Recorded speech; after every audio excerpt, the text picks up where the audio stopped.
France, a nation destined by excellence and empire to create some of the greatest feats of engineering the world has ever seen. France was led by rulers who compared themselves to gods and who waged bloody warfare across the continent. Their quest for perfection drove this nation to build on an unimaginable scale. Notre Dame is a structure of breathtaking innovation. But their wretched extravagance led to revolution, bringing the empire to the brink of ruin. From the chaos emerged a conqueror for the ages.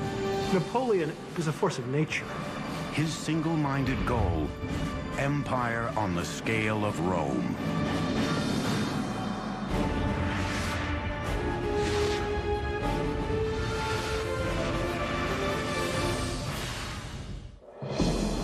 (1163), Paris. An army of construction workers, pulling endless loads of limestone, swarm over the Ile de la Cité, an island in the middle of the River Seine. The site has been sacred for thousands of years. It was first a Druid shrine that was transformed into a Roman temple for the god Jupiter, and later became a destination for Christian pilgrims honoring Saint Denis, who was tortured here and beheaded. Now, the King of France has ordered a new grand cathedral that will be the envy of all of Europe. That king was Louis VII. The cathedral is Notre Dame, to this day among the most magnificent ever built. Allons enfants de le patrie, le jour de gloire est arrivé. The day of glory has arrived. Hello, I'm Peter Weller. I learned the Marseillaise, perhaps the world's most passionate national anthem, about 15 years ago when I decided to take some time off and come here to the streets of Paris and retrace the steps of the French Revolution. But the immediate legacy of the French Revolution was by no means days of glory. It was a reign of reactionary terror that left France in political chaos with headless corpses and eventually brought on Napoleon. Democracy was to come later. But just as the foundations of democracy are bathed in blood, so are they also bathed in beauty. And the glory and beauty of France endure in its invention, innovation, in the arts and sciences, in its civil planning and architecture, and in its incomparable facility to build, like a cathedral. The word cathedral does not just infer some big old church, generically. It's taken from the word cathedra, meaning seat. It is the seat of the bishop or the archbishop, the pope's representative in a particular parish or district. This is the Cathedral of Paris, Notre Dame de Paris, Our Lady of Paris, dedicated to the Virgin Mary. It ain't bad, is it? Matter of fact, it's probably the world's most famous church. Now, before this, in the early Middle Ages, churches were built in a style called Romanesque, using elements of real ancient Rome, like columns and capitals. Romanesque churches were short and fat and squatty, with big, thick walls, little bitty windows, barreled vaults, rounded arches. Even the Romanesque sculpture was austere and solid. But the churches didn't hold a lot of folks.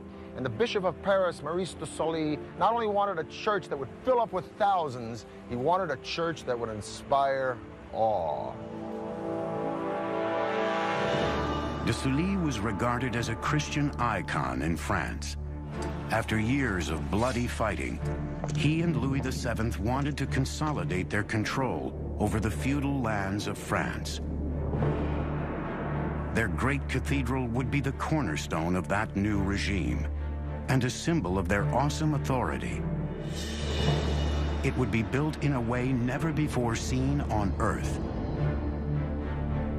Maurice was the Bishop of Paris at a moment when Paris really was a boom town. Louis VII established Paris definitively as the capital of the Kingdom of France. I think Maurice wanted to build a building that was worthy of the status of the city and men of enormous wealth and power.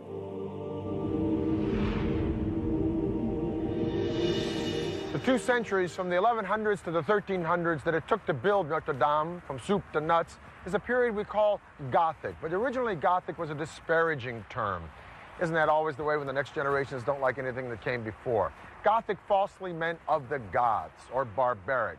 But Gothic is majestic, with tall decorative spires and thin lancet windows and round rose windows and stained glass, and huge, massive piers inside, wide naves. When you think Gothic, think vertical.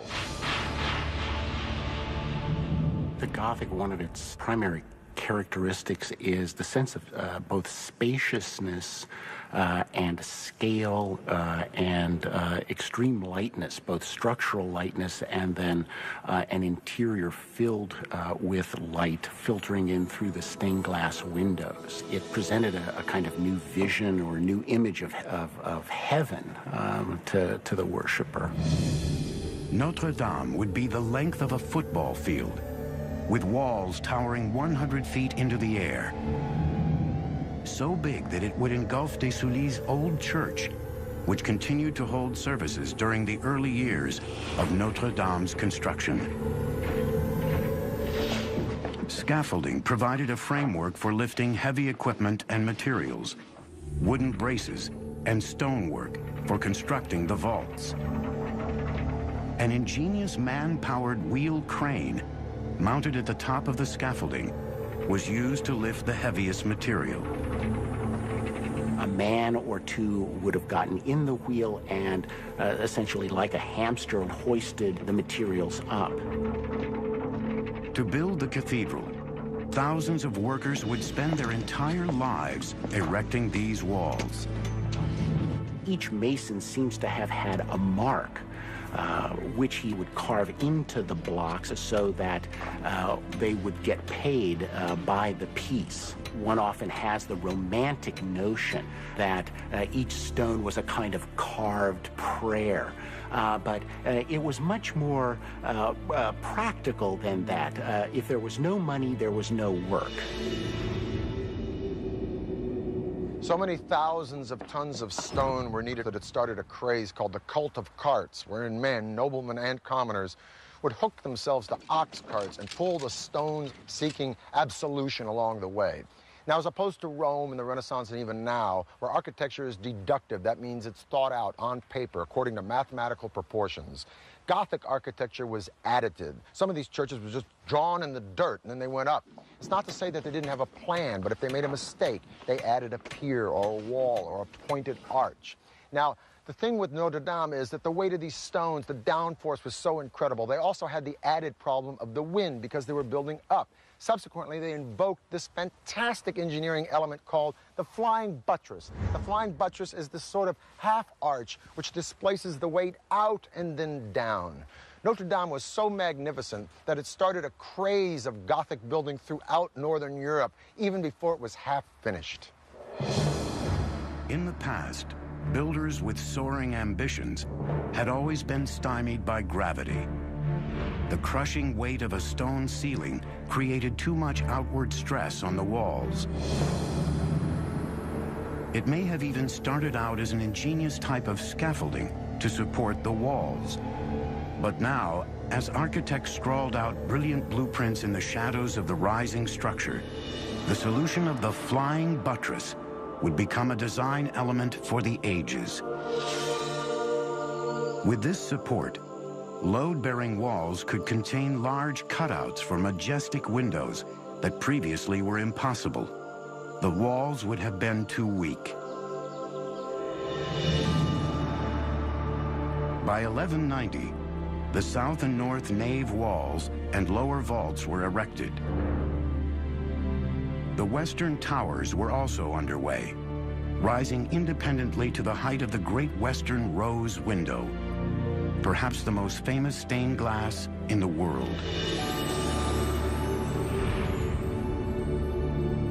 By 1196, in failing health, de Sully was determined to make Notre Dame Europe's most extraordinary cathedral, even if he wouldn't be around to see it. Maurice de Sully, in his will, left money for the roof of the cathedral, and through his generosity left his mark on his beloved church. The Cathedral of Notre Dame was finally completed in the mid-14th century, nearly 200 years after construction began. It was the symbol of an empire on the rise. Its grandeur and beauty was a harbinger of the power and glory to come.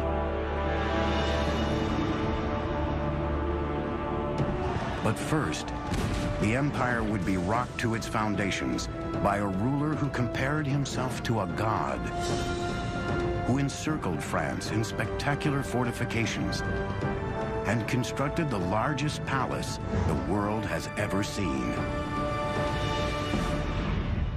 The Neo-Gothic National Cathedral in Washington, D.C. has a piece of moon rock from Apollo 11 set into its southern stained-glass window. 1648. France has a new ruling family, the House of Bourbon. The country has just emerged from centuries of bloody warfare and devastating bouts with the plague. The new king is just 9 years old. His name is Louis XIV. Louis begins his reign at a time when the nobles who had lost their bid for power won't let bygones be bygones. And with a young boy in control, they spy an opportunity. The nobles revolt, forcing young Louis and his family to flee into hiding. But the royal family regains control. And Louis vows he will never let anyone challenge his authority again. As the boy grew into a young man, his famous taste for the extravagant grew too, especially his massive construction projects. Unlike Notre Dame, a testament to God, Louis was determined to build a monument to himself. In a radical break with past kings, Louis takes absolute control by moving the seat of government out of Paris and setting it down in a small town 13 miles south called Versailles.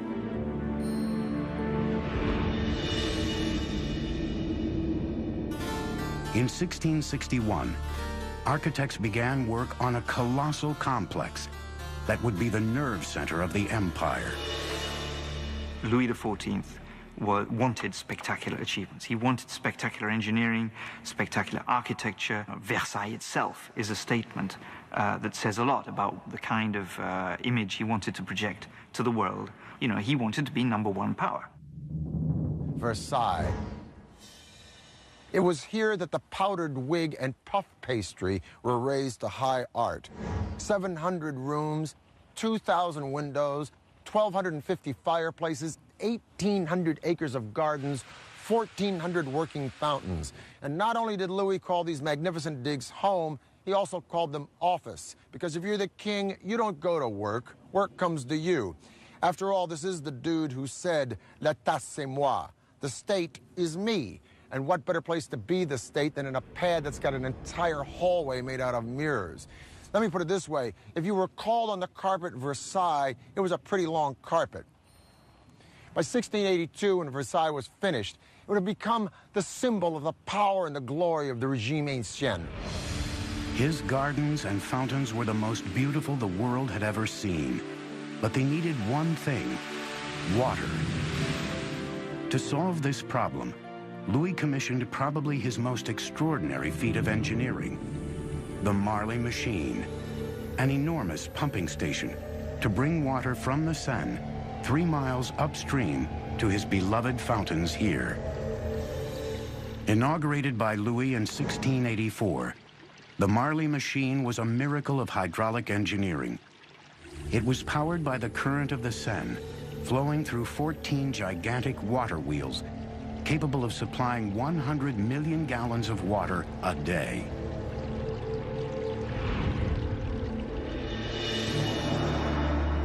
In his mind, Louis now transcended mere mortality.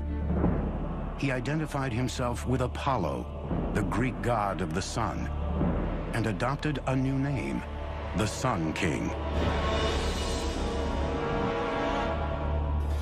While Louis XIV was securing absolute power at home, he set his sights on the rest of Europe. Louis XIV was an aggressor in a Europe that France was already the leading power. To achieve his dreams of empire, the French monarch turned to one of the world's greatest military engineers, Sebastian Vauban. Vauban showed his brilliance in the battlefield with a revolutionary strategy of attack, the parallel trench method. It would save lives and change the way wars were fought for hundreds of years. 1673. Vauban would put his parallel method of attack to the ultimate test. Under gunfire, at the siege of the Dutch fortress at Maastricht. Vauban stationed Louis's troops along a first trench running parallel to the fort and 600 yards away, out of cannon range. The parallel trenches moved forward until Louis's artillery was near enough to fire breaches in the walls of the enemy fort. His technique worked perfectly. The French troops swarmed through the breaches, overwhelming the Dutch defenders.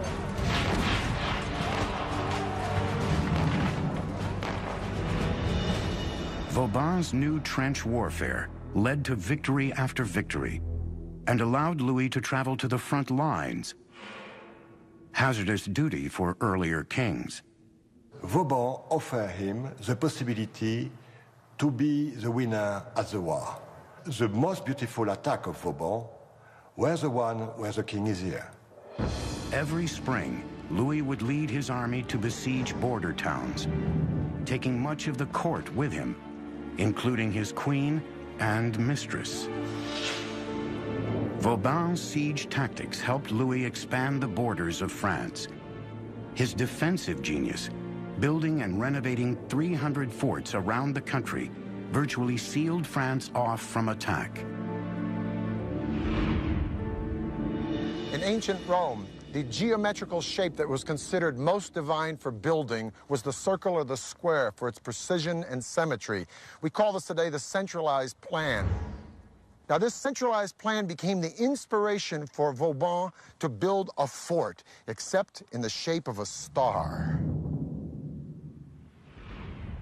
But the real genius of Vauban was that he could adapt these forts to any terrain. He could read the valleys and the rivers and the cliffs and build his trenches and moats and walls to maximum effectiveness. He could eliminate blind spots where offenders could hide, at the same time giving the defenders the best vantage points in which to return fire. What Vauban gave to the Kingdom of France is the fact that during 150 years after him, never the war became inside the territory of France. The war was always outside. That's very good for the king. But Louis's unchecked spending on hundreds of forts left the country on the verge of bankruptcy. Vauban offered the king a simple solution: tax the nobles, not just the peasants. His treatise was rejected, but the idea would come up again 100 years later in revolution.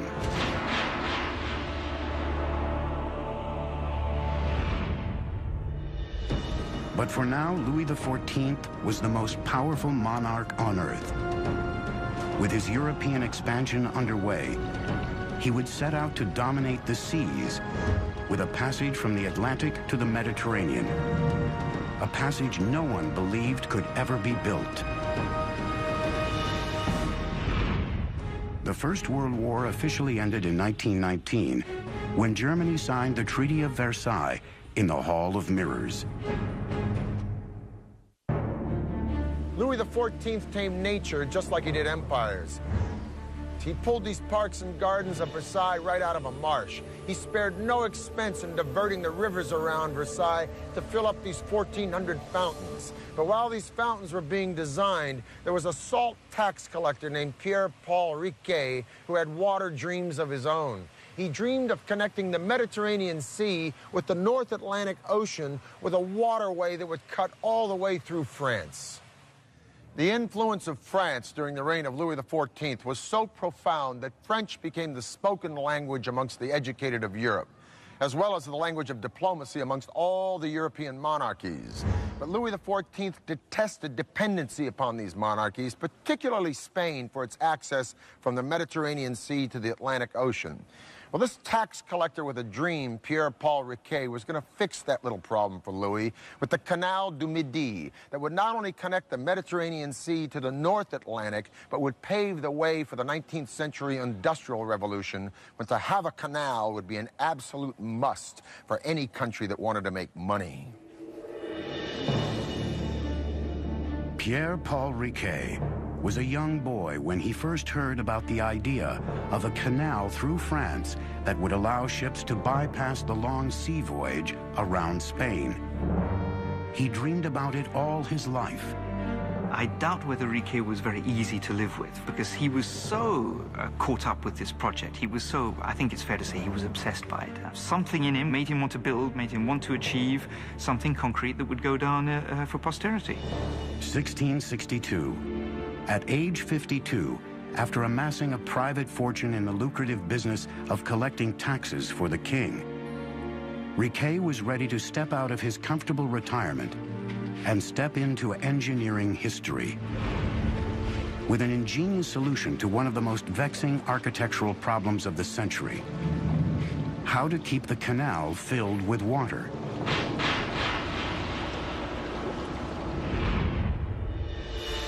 Riquet discovered a series of rivers that could be channeled to feed the canal at its highest point. But he'd need to control the water flow year-round. It was going to be dry during the summer. So Riquet understood you needed to get a big volume of water as a reservoir. And the site was found, which was the Saint-Ferréol Dam. And that was absolutely spectacular. That was the key to the whole project. A reservoir. It was a stroke of genius. Riquet had solved the dilemma that no one could before him. There was just one small problem.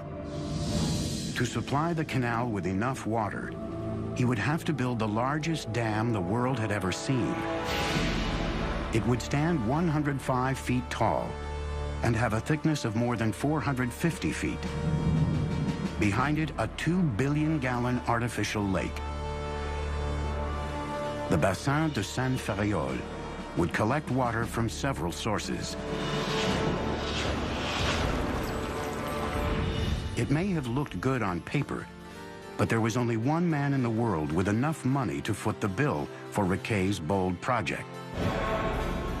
To get to the king, Riquet had to find a way to his all-powerful finance minister, Jean-Baptiste Colbert.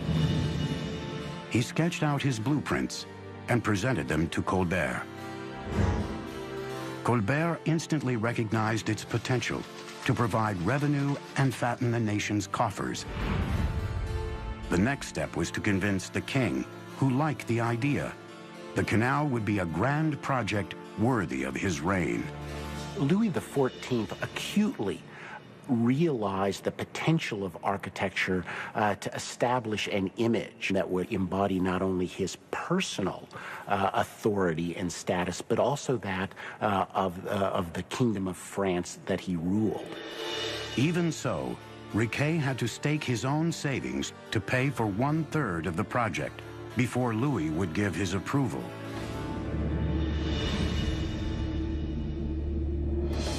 In 1666, without any background in engineering, Riquet threw himself into the daring task of building his massive canal. He began construction of the Saint-Ferréol Reservoir, which would take 4 years to build.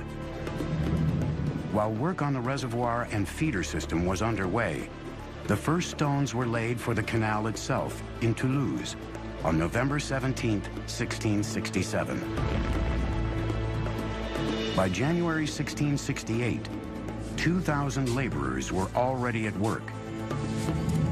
At the peak of construction of the canal, Riquet had a labor force of 12,000, including 600 women, due to a shortage of manpower. To ensure a large and reliable workforce, he paid well above the going rate, provided affordable housing, and even gave vacation and sick days. He introduced an early form of social security. You know, there was such a thing as paid leave, which was absolutely unheard of at that time. So he was well ahead of his times, but he had to be able to implement the project in a decent time. It wasn't long before Riquet's massive engineering project and generous labor policies began to draw criticism. Opponents of the canal accused Riquet of wasting public money for his own glory on a project that was doomed to fail. Even Colbert began to have doubts. In 1677, 10 years into construction, the project reached a crisis as the canal approached the southern slope of the Enserune Ridge. Riquet proposed a daring new idea. He would build the world's first tunnel for navigation, and he would do it with explosives. When word of Riquet's plan reached Paris, Colbert panicked. He ordered all work on the canal stopped until a panel of experts could investigate. Thumbs up, and Riquet's lifelong dream would be realized. Thumbs down, and decades of hard work would go down the drain, and Riquet's fortune would be wiped out. The guillotine was promoted by Dr. Guillotin, but built by Tobias Schmidt, a German harpsichord maker. 1677, the Canal du Midi in the south of France, one of the greatest engineering feats in history, is on the brink of disaster. After 10 years of tireless effort, Pierre-Paul Riquet risked losing everything. When word reached Paris that Riquet planned to tunnel through a ridge of mountains, Minister of Finance Jean-Baptiste Colbert ordered all work stopped, pending an investigation into what he thought was an impossible idea: using explosives to build the world's first navigable tunnel for a canal. Riquet's life work and personal fortune hung in the balance. Colbert said, "We just don't believe you're going to succeed in this." And so Riquet, the story is that he increased the numbers of men and women working on the job, and that by the time the inspector came, I think it was 2 weeks later, they'd been able to get cut through and provide proof that the tunnel was feasible.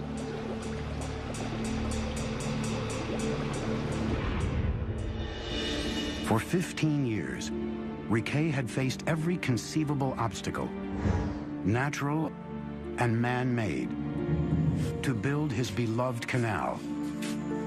But now at 76, he was exhausted.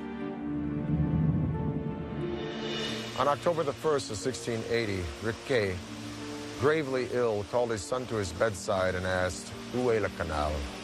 Where is the canal? His son responded that it was only about 3 miles away from the sea. Riquet passed away. The canal was opened 8 months later, 8 months too late for his creator to see it. On May 15th, 1681, the Canal du Midi opened for business.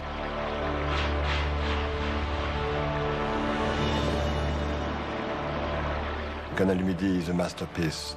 The solution for transport by water in France is the best solution still today, and the Canal du Midi shows the way.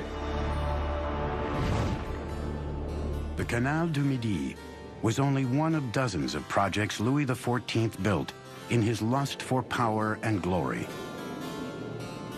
But by the end of his reign, his profligate spending brought France to the brink of ruin. His autocratic rule and huge debts would sow the seeds of revolt a century later. In 1789, the monarchy was deposed by the French Revolution. King Louis XVI and Marie Antoinette had their heads cut off in the Place du Roi. But the reign of terror would turn in on itself, and Danton and Robespierre and the other fathers of the French Revolution would either be murdered in their bathtub or die by the guillotine themselves. And out of this chaos would come a young, brilliant general from Corsica who would lead France into a new era of empire. 1795. A young officer from a small Mediterranean island is about to make his first bid to seize power. Paris is reeling from 3 years of bloody turmoil in the wake of the French Revolution. His reign would capture the imagination of the French people and launch him onto the world stage as one of the greatest conquerors in history. His name is Napoleon Bonaparte. Napoleon was a force of nature. Audacity was his middle name. Napoleon imposed himself upon Europe with such force that he goes down in the annals with Caesar and few others. Napoleon's rise was lightning fast. From the head of the Army of the Interior to commander-in-chief of the forces in Italy in just 1 year.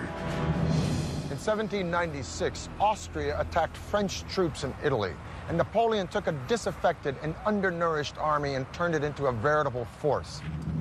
He beat Austria in battle after battle, eating up most of northern Italy, finally even bringing that serene Republic of Venice to its knees.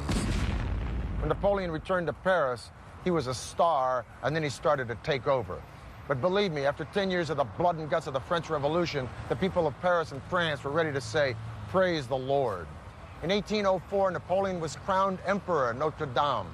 It is said there's a preparatory drawing of Jacques-Louis David of the event where Napoleon's taking the crown from the Pope and crowning himself. He also turned to his brother and said, "If Daddy could only see us now."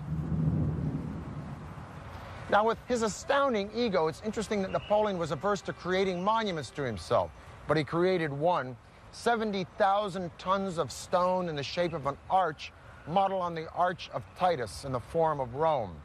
It would be called the Arc de Triomphe.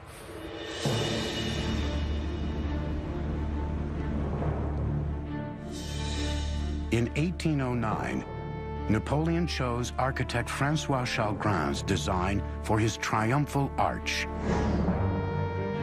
For a site, Napoleon decided on the end of the Avenue des Champs-Élysées, in the Place de l'Étoile.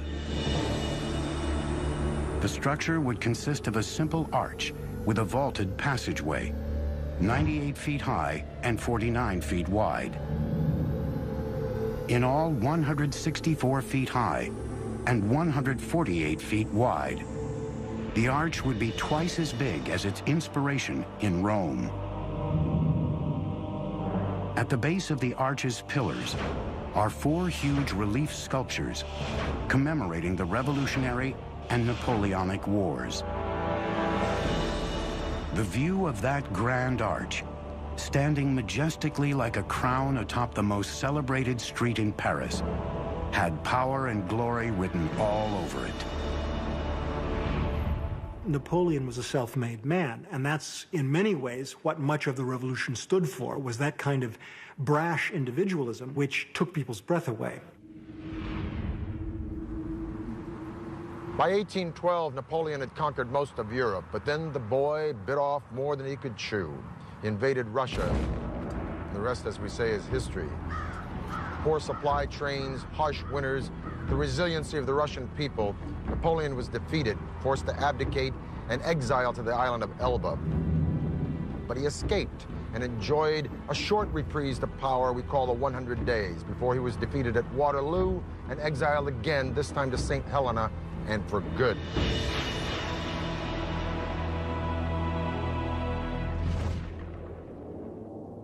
Perhaps in respect and awe that the French felt for Napoleon, they continued the work on the Arc de Triomphe until it was finished in 1836.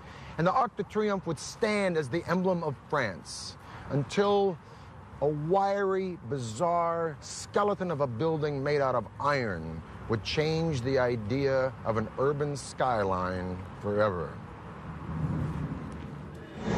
The Arc de Triomphe would tower over Paris for another 50 years before succumbing to a spire that would seize the imagination of the world.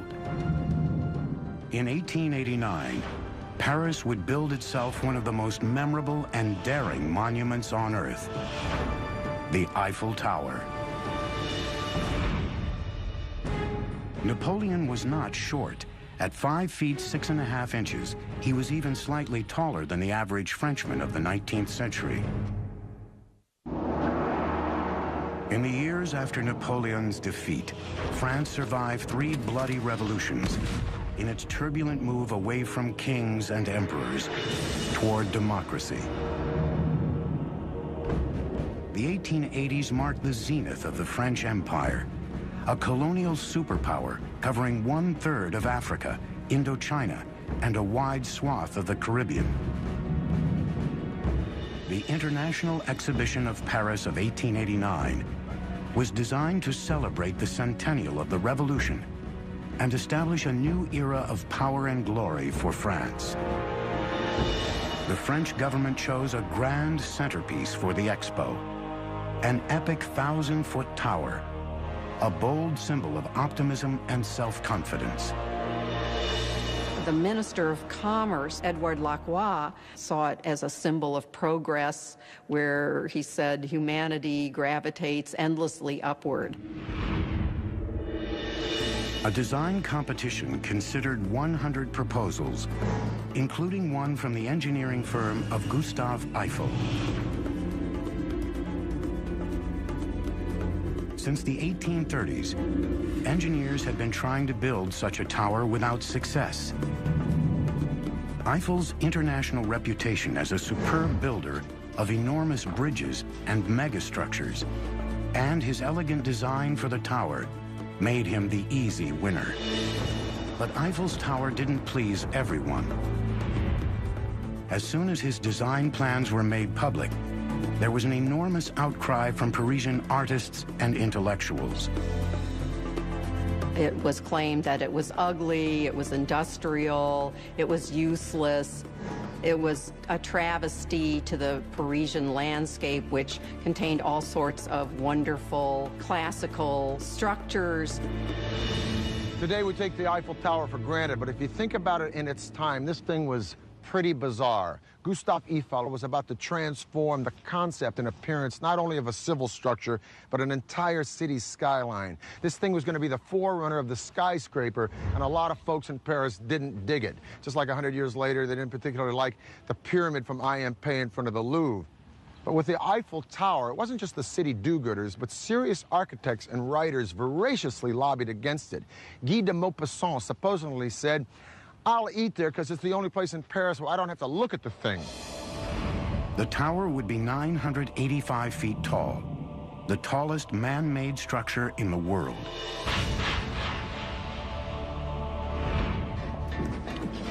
In January 1887, Eiffel broke ground at the Champ de Mars on the left bank of the Seine and hit his first problem.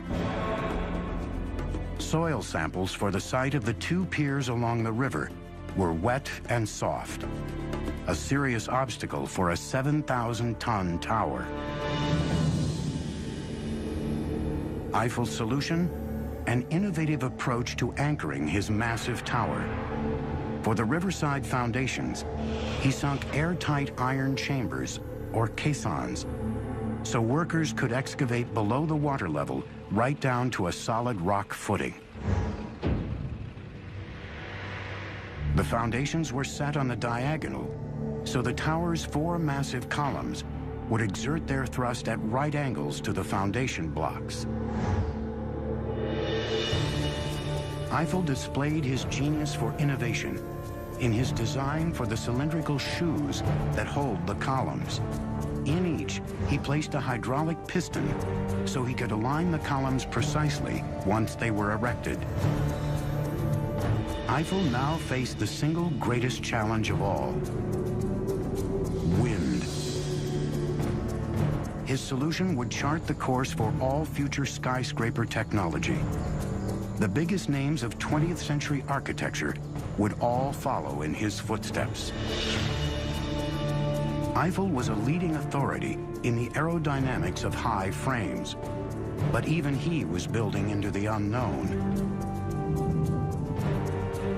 Eiffel utilized a series of lattice-trussed piers, precisely calculated with incurving edges to mitigate the effects of wind.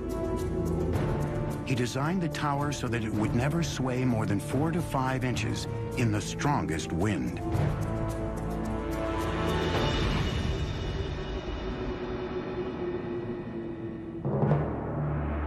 On July 1st, 1887, the tower began to rise. Huge pieces of the iron structure were hoisted into place by steam-powered cranes. 2/3 of their rivets were inserted in the shops to allow quick assembly on the site. Now, one of the ways in which Eiffel did things rapidly was to prefabricate parts. He was a master at organizing his projects. Eiffel's streamlined construction paid off. In contrast to the decades it took to construct earlier large monuments, or nearly 2 centuries to build Notre Dame, Eiffel's tower was completed in only 22 months with just 300 iron workers. When it was completed in 1889, Gustave Eiffel's masterpiece replaced the Great Pyramid of Giza in Egypt as the tallest structure in the world, a record it retained until 1930, when it was surpassed by New York City's Chrysler Building. What's wonderful about the Eiffel Tower is that it so horrified the French for the first few years after it was built. It reflected French technological modernity, architectural audacity that did not lay well with some of the traditional elites. And today, it's now regarded as simply beautiful. On June the 21st, 1889, the Eiffel Tower was open to the world.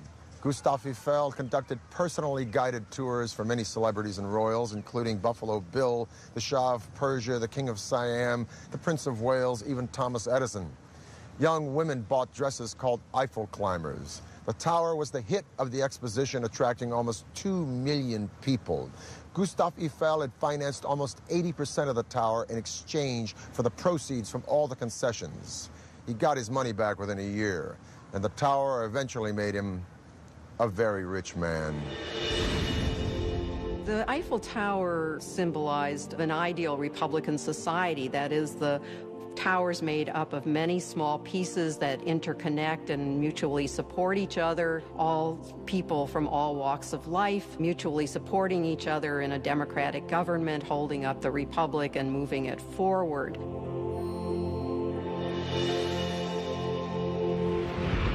In spite of the cranky cab drivers of Paris, I love this town and I love France. And then again, cab drivers are cranky anywhere. If I could go back in time, a few things at the top of my wish list would be to hang out for a weekend at Versailles with Louis XIV, or sip a coffee with one of my own personal heroes, Victor Hugo, or watch Cézanne paint or Rodin sculpt. As it is, I'm quite content to take my coffee looking up at Notre Dame, or staring at the stained glass of Chartres Cathedral, or gazing up at the Eiffel Tower and wondering how in the heck did they get only 11 pounds per square inch at the greatest points of stress on that thing. The grace and the style and the sophistication of the French have persisted from Charlemagne right into the 21st century. How do they do it? Well, some say it's arrogance. Personally, I think it's confidence. Vive la France. For the History Channel, I'm Peter Weller.